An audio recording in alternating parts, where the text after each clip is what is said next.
Camerounaises, Camerounais, mes chers compatriotes, nous voici parvenus à la fin de l'année 2024, une année qui a confirmé la mauvaise santé de notre pays et de notre société. Même les plus fanatiques du régime en place constatent et commencent à admettre que le Cameroun est sur une pente dangereuse à tous égards. Chacun de nous le ressent sur lui-même, dans sa vie quotidienne et par rapport aux perspectives d'avenir du pays. Contrairement à l'habitude, je ne vais donc pas faire un bilan récapitulatif des échecs du pouvoir en place au cours de l'année 2024. Il me suffit de relever que la situation sécuritaire de notre pays ne s'est pas améliorée de façon significative. Le conflit armé dans les régions du nord-ouest et du sud-ouest étant toujours non résolu et les attaques meurtrières de la secte criminelle Boko Haram ayant repris de plus belle. Que nos performances économiques sont loin derrière celles de pays de niveau comparable en Afrique, cependant que notre endettement public ne cesse de s'aggraver et à des taux d'intérêt quasi usuraires pour des investissements invisibles ou inachevés à date, mettant ainsi un lourd fardeau sur les épaules de nos enfants qui devront payer pour notre légèreté et nos malversations. Que la situation scolaire est catastrophique et sur le plan social en particulier avec une hausse continue des prix des denrées de première nécessité qui rend le coût de la vie insupportable pour nos populations, en particulier les plus pauvres et les plus vulnérables. Que l'augmentation successive des prix des carburants, sous le prétexte mensonger de la suppression des subventions de l'État, contribue à la cherté de la vie, alors que notre pays est un producteur de pétrole, si modeste soit-il. L'état catastrophique des infrastructures routières, notamment les pénuries chroniques d'eau potable et les coupures intempestives de l'électricité, qui détruisent les outils de production des entreprises, compliquent la vie des ménages et empêchent naturellement l'industrialisation du pays. Bref, le septennat volé qui s'achève en 2025 aura été véritablement un gâchis pour notre pays. Le septennat des grandes opportunités est devenu celui des grandes désillusions et de la déprime nationale. Le candidat de la force de l'expérience a disparu pour laisser place à un gouvernement de la force sans expérience, qui répand la terreur pour essayer de soumettre les Camerounais. Mal lui en prend. Le mérite le seul de ce septennat est de convaincre une écrasante majorité des Camerounais de la nécessité urgente d'un changement par l'alternance politique dans notre pays. Par conséquent, je vais focaliser mon propos sur ce qui nous attend en 2025 et faire une esquisse de ce que nous pourrons faire ensemble dans les mois et les années à venir pour redresser l'économie, la situation sociale et culturelle de notre pays et assurer le rayonnement international du Cameroun. Camerounaises, Camerounais, mes chers compatriotes, quand bien même on ne voudrait pas brosser un tableau de l'économie camerounaise pour l'année qui s'achève, il est difficile de ne pas revenir sur un grossier mensonge économique du gouvernement, soutenu par le Fonds monétaire international, consigné dans la loi de finances de 2025, à savoir la duperie de la subvention par l'État des produits pétroliers au Cameroun. Une subvention est une aide financière se traduisant par une prise en charge d'une partie du prix de revient d'un produit par l'État. L'examen de la structure des prix des carburants à la pompe ne laisse percevoir aucune trace de subvention. Le pouvoir en place et le FMI mentent donc de manière éhontée au peuple camerounais. Le rapport mensuel le plus récent de la Caisse de stabilisation des prix des hydrocarbures indique qu'en ce mois de décembre 2024, le prix de revient d'un litre de super au port de Douala est de 369 francs CFA. Le consommateur final l'obtient à la pompe à Douala et à Yaoundé au prix de 840 francs CFA, soit plus du double du prix de revient, sachant que ce prix à la pompe est encore plus cher dans toutes les autres localités du pays avec les frais de transport. Toute subvention de l'État aurait conduit à un prix inférieur à 369 francs CFA. Mais non seulement le consommateur final paie l'entièreté du prix de revient, il paie en plus un supplément de 471 francs CFA, représentant le transport jusqu'au point de livraison et divers prélèvements de l'État.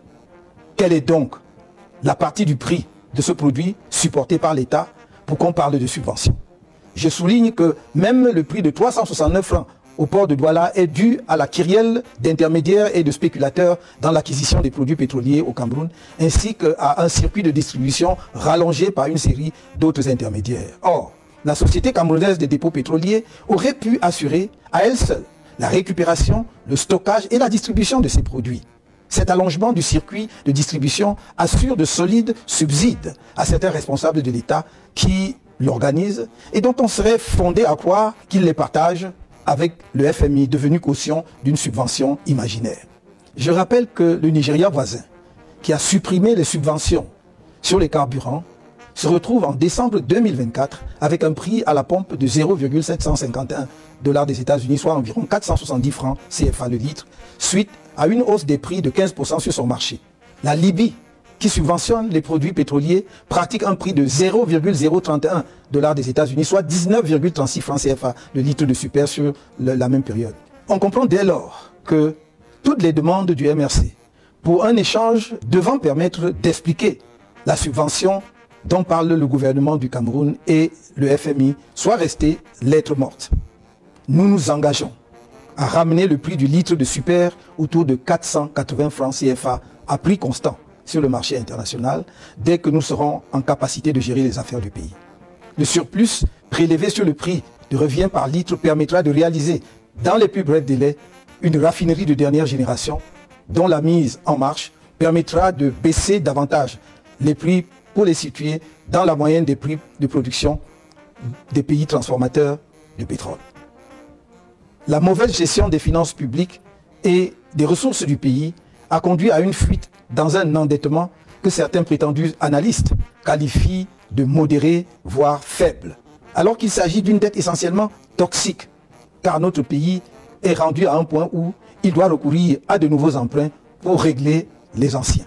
Cela est très frappant lorsque l'on considère la zone franc dans son ensemble. Le Cameroun y apparaît comme le pays le plus endetté auprès de la Chine et de la France, devant des pays qui, a priori, se classent devant lui en matière de dette sur la scène continentale. Nous ne pouvons ralentir le rythme de notre endettement qu'en nous mettant résolument au travail et en imposant aux structures publiques un niveau de dépenses à la mesure des moyens du pays.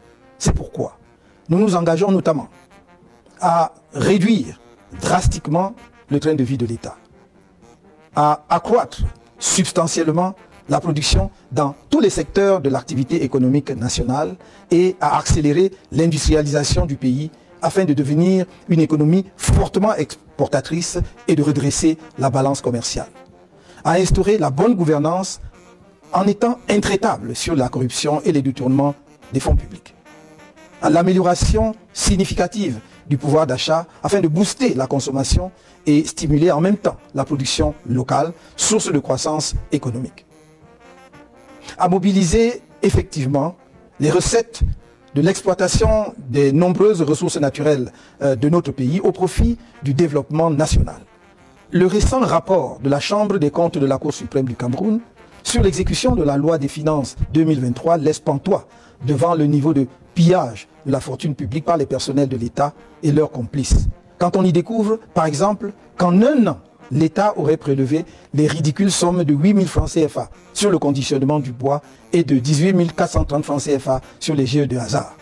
Ceci n'est qu'une indication de quelques actions économiques urgentes que nous nous engageons à mettre en œuvre pour amorcer la réforme en profondeur et la modernisation du Cameroun. Notre programme de gouvernement en vue de l'élection présidentielle de 2025 sera rendu public en son temps. Dans un tout autre domaine, je voudrais qu'ensemble, avec toutes nos gloires du monde sportif, nous assurions le rayonnement international de notre pays dans les domaines des sports de haut niveau, en particulier dans ceux où le Cameroun dispose d'atouts importants. Je me limiterai ici à notre sport roi, le football. Notre objectif majeur à moyen terme est la co-organisation avec 3 pays frères, la Côte d'Ivoire, le Nigeria et le Ghana, de la Coupe du monde de football en 2038. La contribution exceptionnelle du Cameroun, tant au football africain qu'au football mondial, nous autorise une telle ambition. Nous sommes convaincus qu'en s'associant dans une telle initiative, le Cameroun, la Côte d'Ivoire, le Ghana et le Nigeria, 4 grandes nations de football africain et mondial, dotées d'infrastructures sportives de classe mondiale, auraient de bonnes chances de convaincre les instances compétentes de la FIFA de leur capacité à organiser ensemble, avec succès, un tel événement planétaire entièrement sur le sol africain après l'Afrique du Sud. Ce serait assurément un motif de grande fierté pour nos 4 pays et pour notre continent. Avec votre soutien, nous mettrons un maximum d'efforts et de ressources diplomatiques pour convaincre les uns et les autres de la pertinence d'un tel projet. D'abord la Côte d'Ivoire, qui aurait déjà manifesté l'intérêt pour l'organisation de cette grande fête du football mondial, puis le Nigeria et le Ghana, ensuite la FIFA. Camerounaises, Camerounais, mes chers compatriotes, l'année 2025 est, faut-il le rappeler, une année électorale décisive pour notre pays. Je serai candidat au scrutin présidentiel à venir. C'est assurément une mauvaise nouvelle pour ceux qui ont rêvé qu'ils pourraient garder le pouvoir ou y accéder sans affronter le peuple du changement et de l'alternance, c'est-à-dire les forces favorables à la démocratie dans notre pays. Ceux-là doivent se raviser, car par la grâce du Très-Haut, je serai candidat sans aucun doute. Le candidat porté par le MRC et les autres membres de l'APC, le candidat du peuple de la rupture avec une dictature néocoloniale. Ma candidature remplit toutes les conditions fixées par la Constitution et le Code électoral, et chacun devra en prendre acte, parce que telle est la loi. Le scrutin présidentiel à venir opposera deux conceptions du Cameroun. D'une part, une conception passéiste et tribaliste d'un pays figé dans l'inertie, fondé sur l'arbitraire et l'exercice de la terreur contre les citoyens, gangrénée par la corruption, héritière du pouvoir colonial et de ses pratiques, et au service d'une nébuleuse néocoloniale, effrayée par la modernité autant que par la diaspora camerounaise, dépourvue d'empathie et de compassion vis-à-vis des populations les plus vulnérables ou sinistrées, comme à Ezeka, au mont Bankolo, dans les inondations de l'extrême nord, à Ngouaché ou à la falaise de Tchan, pour ne citer que quelques exemples récents. En tous ces lieux de douleur et de larmes, les populations espéraient en vain la présence d'un président indifférent et irrémédiablement absent. D'autre part, une conception d'un Cameroun moderne, humaniste, compassionnel et solidaire, à l'écoute du pays profond, y compris de sa diaspora et de ceux qui en sont venus à une révolte violente, profondément attachée à l'état de droit et à la justice, ouverte à l'indispensable réforme de l'État pour mieux répondre aux aspirations de toutes les composantes de la nation et portée par l'attention à la nécessité de s'enraciner dans nos cultures, de maîtriser les savoirs scientifiques et technologiques, de réaliser un progrès collectif partagé et attaché à la défense de la souveraineté de notre pays et de notre intérêt national, à la construction d'une Afrique unie, digne, respectée parce que puissante et maîtresse de son destin. Telles sont les deux visions d'avenir de notre pays qui sont devant vous et qui doivent éclairer votre choix en 2025. Tous les efforts doivent être faits afin que nous atteignions notre objectif ultime à l'issue de ce scrutin, à savoir la victoire. Dans cette perspective, un budget a été approuvé lors du Conseil national du MRC tenu le 26 octobre dernier à Yaoundé. Il sera complété éventuellement par les prévisions des autres membres de l'Alliance politique pour le changement. L'élection présidentielle de 2025 n'est pas juste un scrutin comme ceux qui l'ont précédé. C'est une élection cruciale dans la vie et l'histoire de notre pays qui permettra de le relancer ou de le laisser poursuivre sa dérive dans les décennies à venir. C'est pourquoi j'en appelle à notre sursaut collectif face au candidat du pouvoir, qui qu'il soit, car le candidat du RDPC bénéficiera, comme d'habitude, des financements illimités de l'État, des grandes entreprises, des femmes et hommes d'affaires les plus riches du pays, voire du discret soutien de certains pays étrangers. La contribution de chacun au financement de notre participation digne et efficiente au scrutin à venir est donc indispensable. Nous lancerons la campagne de collecte des contributions au cours du mois de janvier. En prévision de cette opération vitale et dans un souci de transparence, nous avons écrit au ministre des Finances et au ministre de l'administration territoriale, ainsi qu'au délégué général à la Sûreté nationale depuis le 5 novembre 2024. Non seulement pour les en informer, mais aussi pour leur demander expressément de nous accompagner dans cette opération afin d'éviter toute spéculation inutile ou malveillante sur les résultats de la collecte et son utilisation. Une bonne élection, c'est d'abord une élection crédible, qui n'est possible que si les organismes en charge de l'organisation de ces élections et de l'arbitrer sont eux-mêmes crédibles. Et l'ECAM a un rôle essentiel à jouer pour garantir des élections transparentes, justes et libres et apaisées dans notre pays. L'expérience tirée de notre participation au double scrutin législatif et municipal de 2013 et plus encore de l'élection présidentielle du 7 octobre 2018 montre un arbitre de jeu électoral plutôt partisan.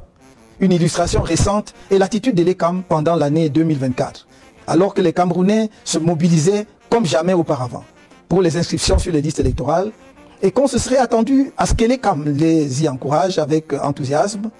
On a tous été témoins des manœuvres d'obstruction engagées en particulier par la direction générale de l'ECAM.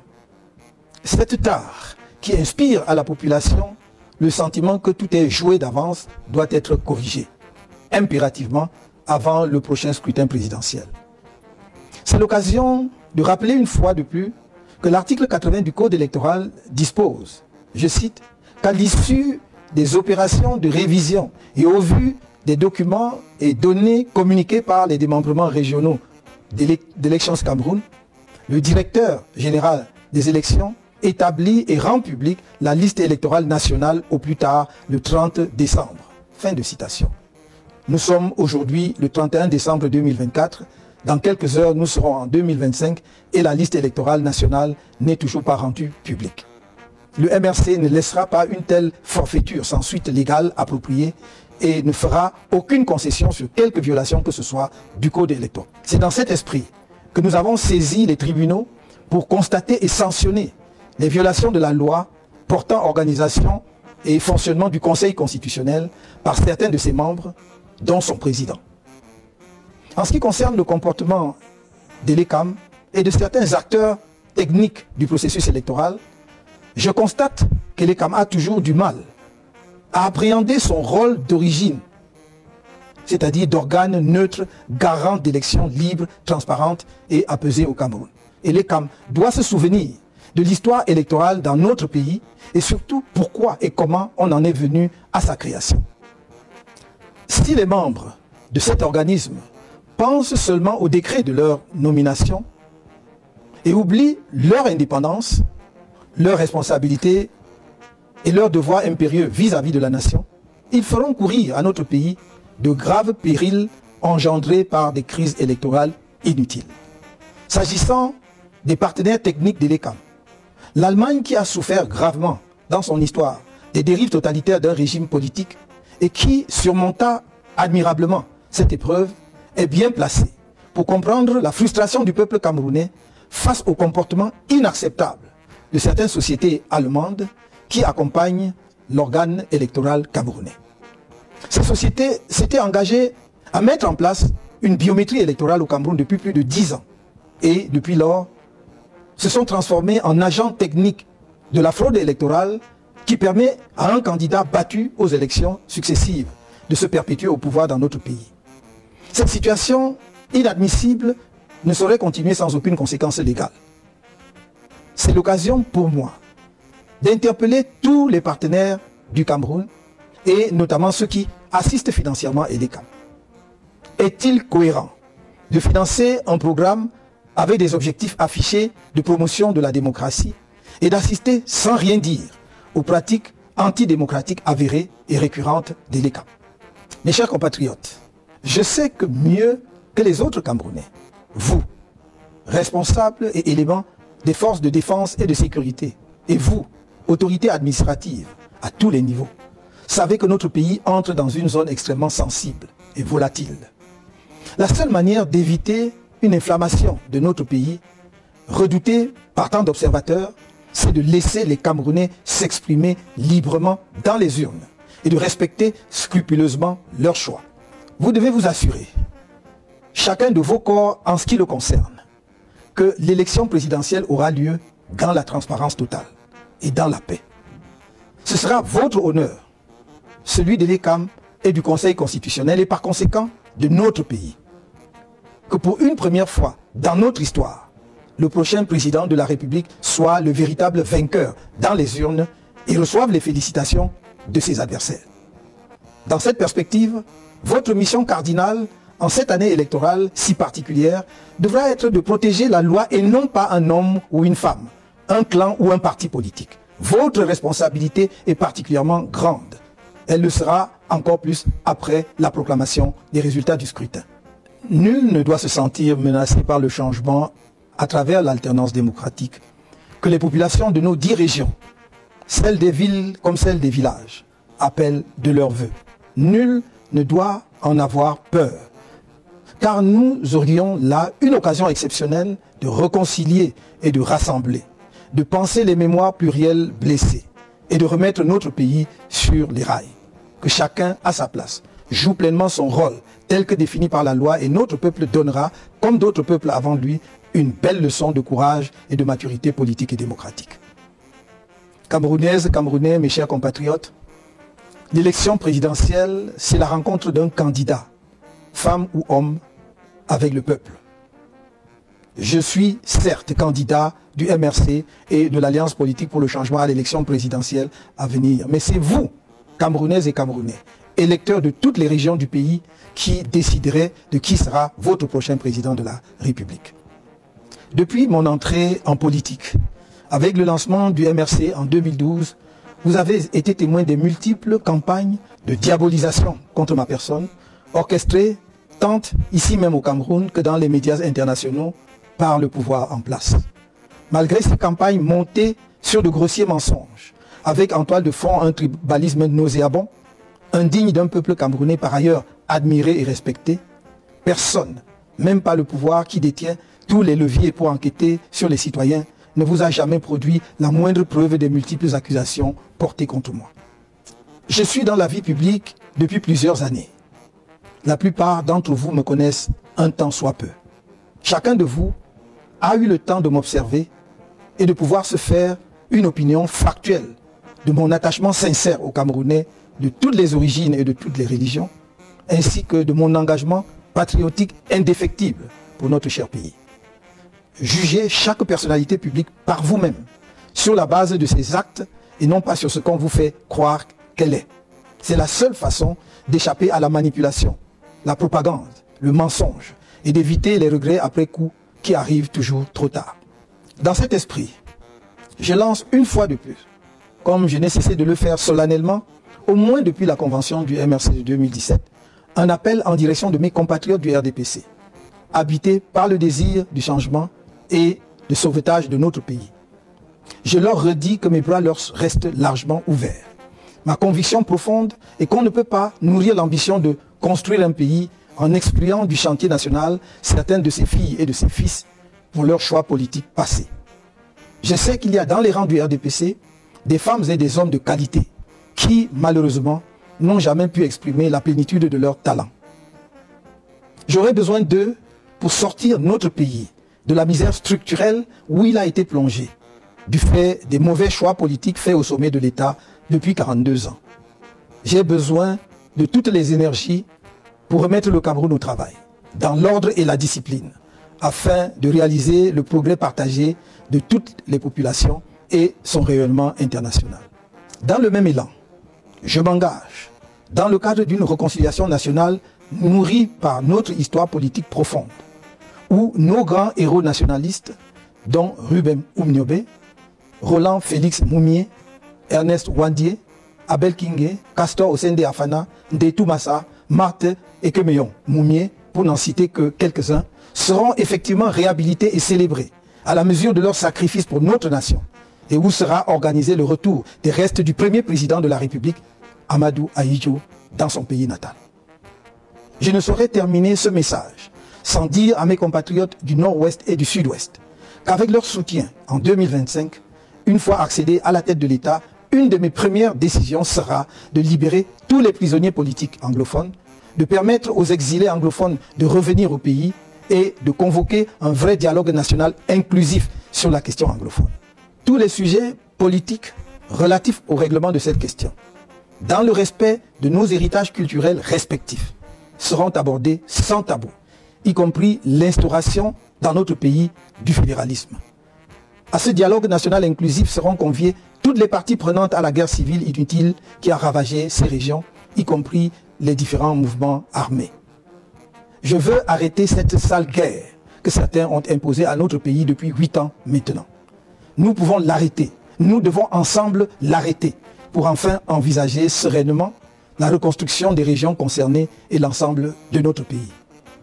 De même, je puis assurer mes compatriotes des régions de l'extrême nord, du nord et de la Damoa, qui ont tant donné au pouvoir en place, mais qui sont abandonnés sans état d'âme, à une misère choquante et à la merci de l'insécurité, de notre engagement à prendre toutes les mesures nécessaires pour le relèvement économique et social des 3 régions concernées et à mettre à la disposition de l'armée camerounaise tous les moyens conséquents pour sécuriser nos frontières orientales afin d'endiguer les attaques terroristes de la secte Boko Haram qui perturbent leur quotidien depuis plus de 10 ans.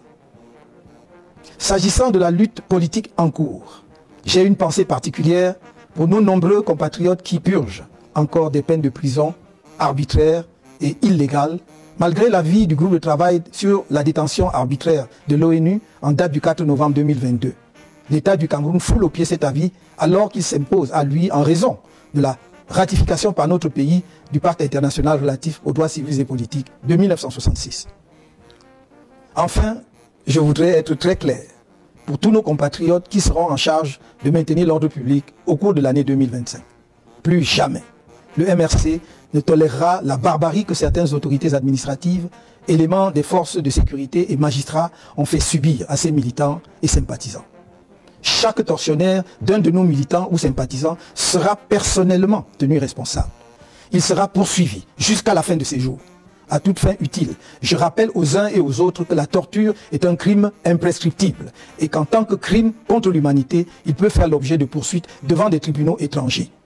Je réitère également que nous danserons sur le rythme que choisira le régime et que si le peuple camerounais devait être placé en situation de légitime défense, il exercerait sa légitime défense. Mes chers compatriotes, le soutien que je sollicite de vous passe par une inscription massive sur les listes électorales de l'ECAM dès le 2 janvier 2025. Pour ceux et celles qui ne sont pas encore inscrits, la campagne d'inscription qui s'ouvre le 2 janvier sera la dernière avant le scrutin présidentiel que nous attendons tous. Mesdames et messieurs, les acteurs politiques et de la société civile, étudiants, universitaires, intellectuels, femmes et hommes des arts, leaders religieux de tous bords, autorités traditionnelles, nous avons un rendez-vous avec l'histoire dans quelques mois, à un moment où notre pays, le Cameroun, est à la croisée des chemins. Nous n'avons pas le droit de manquer ce rendez-vous. Nos désaccords et autres petites querelles habituelles doivent être tus devant l'enjeu politique qui se joue autour du scrutin présidentiel à venir. C'est pourquoi j'appelle à un grand rassemblement pour un sursaut national en 2025, par les urnes et dans la paix. N'ayez pas peur. Je le répète, n'ayez pas peur.